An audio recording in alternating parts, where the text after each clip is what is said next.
Salamlayıram həmvətənlərimi Avropa Parlamentində dünya Azərbaycanlarımızı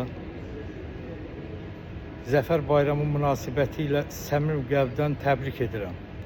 Təbii ki, bizə zəfəri yaşadan Cənab Prezident İlham Əliyev Heydəroğludur.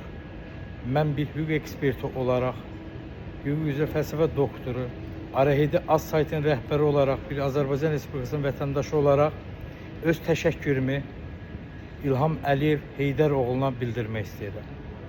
Ona görə ki, bizə zəfəri yaşatdı. Bugün Qarabağ, Azərbaycan Qarabağ söyləyiriksə, Azərbaycan bütövlüyümüz bərpa olunub. O da Cənab Prezidentimiz İlham Əliyev Heydəroğlunun daxili və xarici siyasəti nəticəsilə. Bir daha da həmvətənlərim, gözəl Azərbaycan xalqım, Zəfər bayramımız mübarək olsun.